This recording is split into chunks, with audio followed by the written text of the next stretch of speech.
Charlotte and welcome to Bake and Create. Today we will be making banana bread. So let's get started. So we're going to go on the tour of the ingredients. You'll need three to four overripe bananas, the nastier the better. You'll need 2 eggs, free range. You'll need a cup and a half of plain white flour. You'll need a cup and a quarter of sugar. You'll need a stick of butter, which is 113 grams. You'll need half a teaspoon of salt, or just under.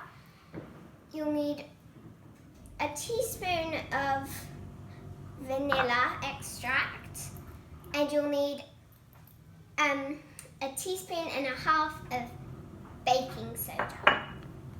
So I'm going to preheat the oven to 350 Fahrenheit or 180 degrees Celsius. So I've got my mixer out now, and I'm gonna first of all peel the bananas, unpeel them I mean, and yeah, they do not look like they've had a nice time, and plop them into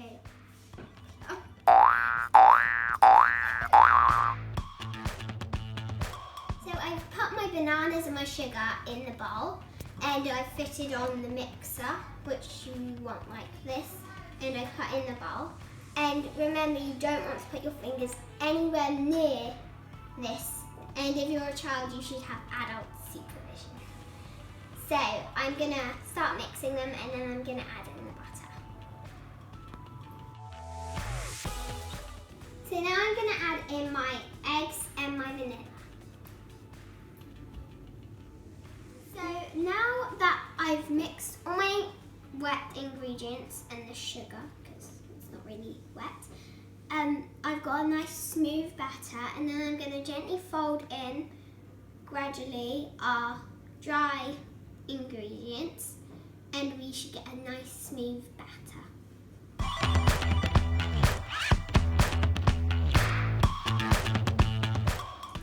So I've mixed all my ingredients together, and I've got a batter looking like this, which is quite smooth, but now I'm just going to scrape the edges down so I get any excess that was on the edge of the bowl, because we want to use all of it we can.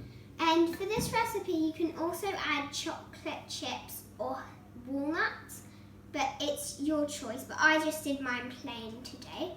And this is a really simple and really easy recipe that I got from my Aunt Gail, so shout out to her.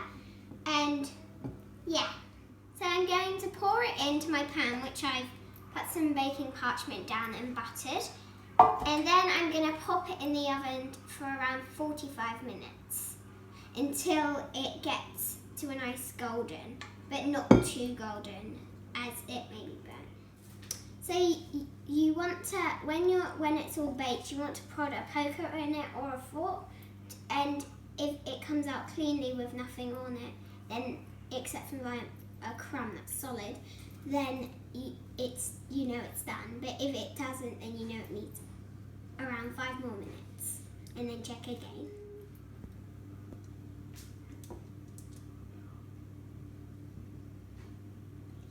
So I've taken the cake out of the oven, and it's looking a bit more than golden brown, but I think that's going to be okay. And if you really don't like it, then you can, if it happens with yours, then you can just chop the top off so it looks like this. And I'm going to, but remember it is quite a dark cake. So I'm going to flip it. So I'm going to slice around the edges, which will be easier because we will have put some butter on the edges, and keep on slicing till we've gone all the way round. And then I'm just going to flip it out onto the thing, and I'm going to peel the baking paper off, which is very satisfying. And I'm going to flip it over, not getting it off of the plate, and just manoeuvre it to the middle. So yeah, I'm going to cut inside, and you can see this nice texture, and it looks very yummy. And if you really don't like the top, or if any of it tastes burnt to you on the top, then you can just slice it off. But I kind of like that. So thank you for watching this video, and shout out once more to my Aunt Gail, and hope you enjoyed this recipe. Bye, see you next week.